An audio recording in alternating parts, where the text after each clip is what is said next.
हाँ जी दोस्तों, कैसे हैं आप सब लोग। मैं आपका दोस्त और होस्ट आज आपको बताऊंगा लोन के रिगार्डिंग टोटली इन्फॉर्मेशन, क्योंकि बहुत सारे लोग कह रहे हैं कि जी लोन कैसे होता है, हमें लोन मिलेगा नहीं मिलेगा, यूपी मिलेगा, बिहार मिलेगा, राजस्थान मिलेगा, कहाँ मिलेगा। वीडियो को लास्ट तक देखना, आपको समझ में आ जाएगा जी कौन कौन से पेपर आज मैं टेबल पे रख के बैठा हूँ जो आपको समझा रहा हूँ कि लोन होगा कि नहीं होगा। सबसे जो पहला पॉइंट है लोन कराने के लिए जो सबसे ज़्यादा जरूरी है वो है जी एज। एज कितनी होनी चाहिए कस्टमर की, बायर की, या फिर लोन कराने वाले बंदे की। एज होनी चाहिए जी 21 साल की। मिनिमम 21 साल की उम्र अगर किसी भाई की है तो उसका लोन इजीली हो जाता है। अब बारी आती है जी 21 साल ही क्यों होनी चाहिए, तो इसका रीज़न और क्वेश्चन दोनों मैं आपको इसी के अंदर बता रहा हूँ। बैंक की पॉलिसी होती है जी किस बंदे को लोन देना है, किसको नहीं देना है, ये बैंक डिसाइड करता है, ना मैं डिसाइड करता हूँ ना बैंक फाइनेंस करने वाले बंदे डिसाइड करते हैं। पूरी प्रोग्रामिंग होती है जिसके तहत पता चलता है जी लोन किसको मिलेगा किसको नहीं मिलेगा।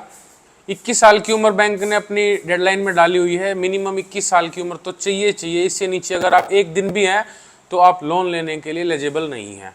आपको दूसरी चीज़ जो मैं बताने जा रहा हूँ वो है सिबिल स्कोर।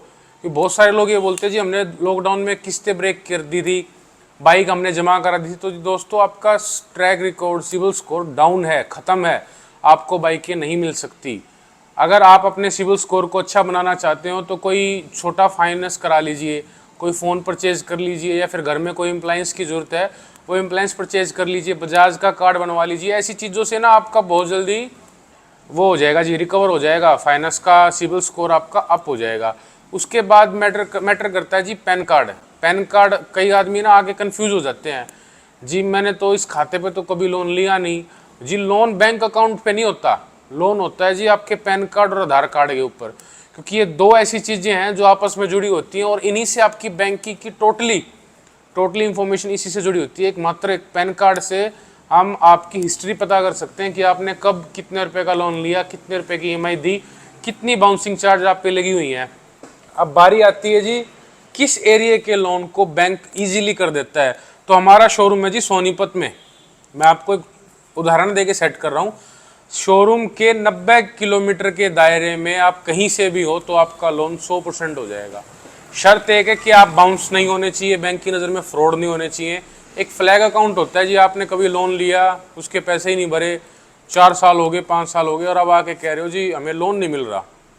तो लोन इसीलिए नहीं मिल रहा जी आपने लोन जो बैंक से पहले लिया है, पैसा लिया है, वो आपने भरा ही नहीं।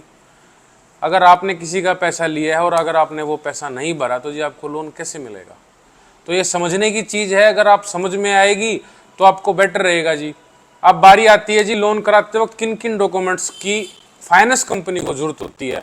फाइनेंस कंपनी भी हो सकती है, फाइनेंस बैंक भी हो सकता है। जैसे जिस बैंक से हम फाइनेंस करते हैं वो आईडीएफसी फर्स्ट बैंक है। अब मैं आपको बताता हूँ जी हमें कौन कौन से पेपर फाइल के अंदर लगाने पड़ते हैं तब जाके लोन एक कंप्लीट होता है। ये है जी 34 नंबर फॉर्म। इसके ऊपर आप देख रहे होगे आईडीएफसी बैंक की स्टैंप लगी हुई है। ये फॉर्म लगता है जी ट्रांसफर कराते वक्त। जब आरसी है, सपोज कर लीजिए ये कोई आरसी है, ये पैन कार्ड का लिफाफा है, हम इसको सपोज कर रहे हैं कि ये आरसी है। इसके ऊपर हाइपो चढ़ के आती है जी, हाइपो में बैंक का नाम लग के आएगा। सपोज कीजिए आपने बैंक से फाइनेंस कराया आईडीएफसी बैंक से, तो आपकी आईडीएफसी बैंक नीचे लिख के आएगा कि आपने इस गाड़ी को आईडीएफसी बैंक से फाइनेंस करा लिया। तो वो ऐड कराने के लिए इसकी जरूरत पड़ती है। इसके साथ इंश्योरेंस फाइनेंस कंपनी क्या मांगती है जी, इंश्योरेंस मांगती है, एक वैलिड इंश्योरेंस, कि जो व्हीकल आप फाइनेंस करा रहे हो उस व्हीकल के साथ उस व्हीकल का एक वैलिड इंश्योरेंस होना बहुत ज़्यादा ज़रूरी है, ताकि कंपनी श्योर हो जाए कि हाँ जी ये व्हीकल का इंश्योरेंस भी है, सारे पेपर कंप्लीट हैं। अगर आप कहीं से भी लोन करा रहे हो तो इंश्योरेंस मांगने का आपका अधिकार है। आप किसी भी शोरूम पे जाए, पुराने पे नए पे, तो इंश्योरेंस आप ले सकते हैं, और वो भी इस सारे चार्जेस उसी के अंदर इंक्लूडेड होते हैं इंश्योरेंस के। और 5 साल के लिए तो वैसे भी आपको इंश्योरेंस कंपनी की तरफ से मिलता है। अगर कोई भी आप व्हीकल परचेज करते हो, 2020 मॉडल भी परचेज करोगे तो 2025 तक का आपको इंश्योरेंस उसके साथ मिलेगा। बारी आती है जी बैंक आपसे आईडी प्रूफ क्या लेगा। बैंक आपसे पैन कार्ड, आधार कार्ड लेगा, ये मैंने आपको पहले ही बताया। उसके साथ बैंक आपकी बैंकिंग लेगा। बैंकिंग में आपकी बैंक की कॉपी चाहिए, साथ के साथ आपका एटीएम चाहिए मैंडेट करने के लिए। मैंडेट का मतलब ये होता है जी आपकी किस्त कटने का जुगाड़। शुद्ध हिंदी में तो जिसका मतलब होता है कि आपको बैंक से लिंक कर दिया गया है उस टाइम पे ऑटो डेबिट के लिए, कि आपके इतने टाइम पे इतनी किस्त अपने आप बैंक आपके अकाउंट से हर मंथ काटता रहेगा। आपके अकाउंट में सफिशिएंट बैलेंस होना ज़रूरी है। कई बार बहुत सारे आदमी क्या करते हैं, 3 तारीख की किस्त होती है, 1 तारीख को पेमेंट नहीं डलवाते, 2 को डलवाते हैं। 2 को डलवाने के बाद होता क्या है जी, बैंक उसको आइडेंटिफाई नहीं कर पाता कि ये पेमेंट आप आई हुई है, गई हुई है। तो उसको आइडेंटिफाई करने के लिए कम से कम मिनिमम 24 घंटे पुरानी पेमेंट होनी चाहिए, तभी उस पेमेंट को बैंक डिटेक्ट कर सकता है। नहीं तो बैंक काटेगा नहीं, आपके अकाउंट में बैलेंस नहीं दिखाएगा, फिर आपको पेनल्टी लगेगी। अगर कोई भी फाइनेंस कंपनी आपसे फाइनेंस पे कोई व्हीकल दे रही है या फिर कैश दे रही है, अगर उसको अगर उसको टाइम पे अपना पैसा नहीं मिलेगा तो वो उस चीज़ की पेनल्टी लगाती है। सपोज कर लीजिए आपकी किस्तें 2-2.5 हज़ार रुपये की हैं, तो एक पेनल्टी आपकी मिनिमम 300 रुपये से ऊपर की मिलेगी। अगर आपने ठीक टाइम पे बैंक को रिफंड नहीं किया, ईएमआई नहीं कटवाई, तो आपको 3,000 रुपये की डाउन किस्त के ऊपर मोटा मोटा 300 रुपये पेनल्टी देनी कर पड़ेगी। अब बहुत सारे आदमी क्या बोलते हैं जी, हम तो सिर्फ बैंक का पैसा दे सकते हैं, पेनल्टी नहीं देंगे। इसमें नुकसान कस्टमर का होता है। बैंक को क्या है जी, 300 रुपये लेने से कुछ फर्क नहीं पड़ेगा, लेकिन बैंक उन 300 रुपये के ऊपर आपका सिविल स्कोर खराब कर देगा। आप किस्तें भी जमा कराओगे और आपका सिविल स्कोर भी डाउन रहेगा, तो उसमें नुकसान सिर्फ आपका है। और आने वाली जनरेशन के लिए लोन बहुत ज़्यादा ज़रूरी हो जाएगा। स्टडी वीज़ा के लिए भी, गाड़ी खरीदने के लिए भी, बाइक खरीदने के लिए भी, घर खरीदने के लिए भी, हर चीज़ में आपको लोन की ज़रूरत पड़ेगी जी। इतनी सोर्स ऑफ इनकम रहे नहीं लोगों की, एक तनख्वाह आती है, सैलरी आती है, उससे सोचते हैं बंदा कि मल्टीपल चीज़ों को खरीद ले, किस्त थोड़ी थोड़ी जाएगी और चीज़ जुड़ जाएगी। और पुराने टाइम में भी बड़े बुजुर्ग यही कह गए हैं जी, थोड़े थोड़े पैसे जोड़ने से या थोड़े थोड़े पैसे देने से चीज़ अपनी हो जाती है। तो अपनी चीज़ बनाने के लिए अगर आपने लोन करा लिया है तो उसकी किस्तें तो आप ही को देनी पड़ेंगी ना जी। मैं आप लोगों से एक राय और एक सलाह के तौर पे बता रहा हूँ, आप इस बात को नोट डाउन करके रखिए। कभी भी किसी भी किस्त को कटने का जो समय होता है ना, उससे 3 दिन पहले अपने अकाउंट के अंदर बैलेंस रखिए, ताकि बैंक कोई चांस ही ना बने आपको पेनल्टी लगाने का, आपसे एक पैसा भी नाजायज लेने का।